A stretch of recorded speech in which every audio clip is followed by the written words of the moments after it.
캄보디아의 노르돔 시아모니 국왕과 노르돔 모니닛 시아누크 국왕모후가 중국에서 한 달여간의 정기 건강검진을 마치고 귀국했습니다.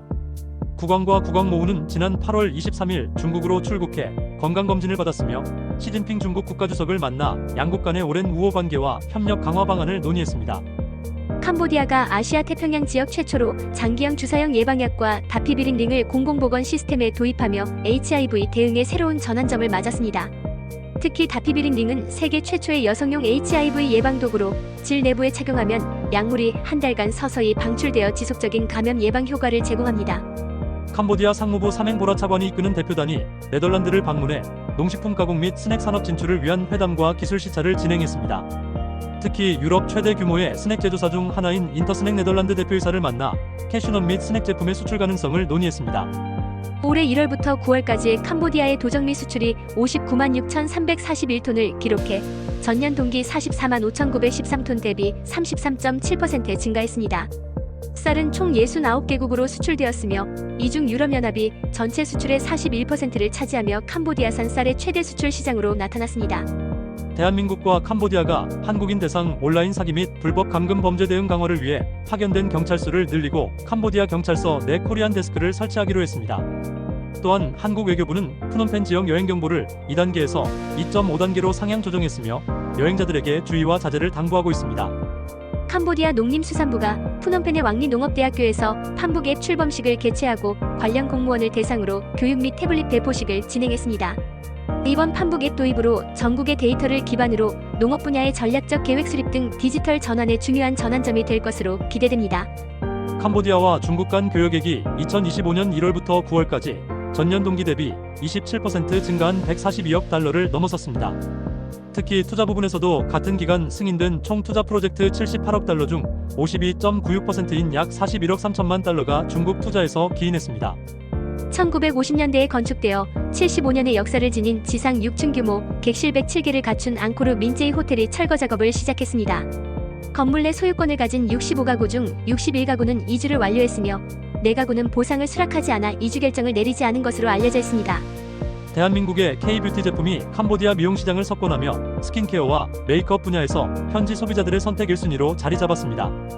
한 화장품 판매원은 한국 화장품의 인기가 폭발적으로 증가하고 있다며 동시에 가짜 한국산 제품에 대한 주의가 필요하다고 경고했습니다. 캄보디아가 미쉐린 키 2025에 처음 이름을 올리며 럭셔리 호스피털리티 분야에서 세계적 인정을 받는 새로운 전환점을 맞이했습니다. 캄보디아는 로즈우드 푸놈펜을 비롯해 시엠립 6곳, 푸놈펜 3곳, 시아누크빌 1곳 등 총 10개 호텔이 선정되어 럭셔리 여행의 존재감을 확보하게 되었습니다. 캄보디아 환경부는 꼭공주에 위치한 꼬 슬라오 섬을 국가 최초의 모델 탄소 중립 섬으로 조성하기 위한 계획을 발표했습니다. 이번 계획에는 녹색 관광 활성화와 천연자원 보전, 폐기물 태양열 소각 등 청정 시스템 구축, 친환경 여가 공간과 생태 관광 단지 조성 등이 포함되어 있습니다. 캄보디아 공공사업교통부에 따르면 2025년 9월 기준 등록된 전기차 대수가 1만 568대인 것으로 집계되었습니다. 한편 캄보디아 정부는 전기차 산업 육성을 위해 수입업자에게 50%의 관세 감면 혜택과 각종 세율을 인하해 전기차 보급 확대를 촉진하고 있습니다. 한국 정부가 태국 일간지 방콕포스트가 보도한 사기 조직 대응을 위한 한국의 군사 위협 관련 기사를 전면 부인했습니다. 해당 기사에는 한국이 국경을 넘는 사기 조직을 상대로 한국군의 투입 가능성 등을 언급했으나 전혀 사실이 아니라며 유감을 표했습니다. 캄보디아 국가표준위원회가 더 나은 세상을 위한 공동 비전을 주제로 세계 표준의 날 기념식을 개최했습니다. 특히 캄보디아는 제47차 국제표준화기구 총회에서 준회원에서 정회원으로 승격되어 향후 국제표준 개발 과정에 직접 참여할 수 있게 되었습니다. 깹시가 캄보디아 관광부가 주관한 공식 선언식을 통해 금연 관광도시로 인정받았습니다. 한편 깹시는 최근 몇 년간 꾸준히 관광 인프라를 개선하여 올해 1월부터 8월까지 106만 명이 방문하는 등 매력적인 관광지로 거듭나고 있습니다. 캄보디아 부동산업계 전문가들과 관계자들이 정부의 부동산 중개인 국가자격제도 도입을 촉구하고 있습니다.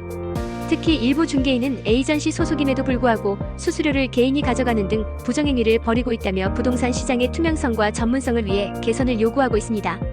대한민국 외교부가 캄보디아 일부 지역을 포함한 9개국 11개 지역을 여권의 사용 제한 등 대상으로 지정했습니다. 이번 고시에 깜포주 복고산 지역, 스바이리앵주의 바베시, 반테이민제이주의 포이페시가 포함되었으며 해당 지역을 방문하거나 체류하려면 예외적 여권 사용 허가를 받아야 합니다. 훈만의 총리와 캄보디아를 방문한 김진아 외교부 제2차관이 푸놈펜 평화궁에서 예방 면담을 가졌습니다.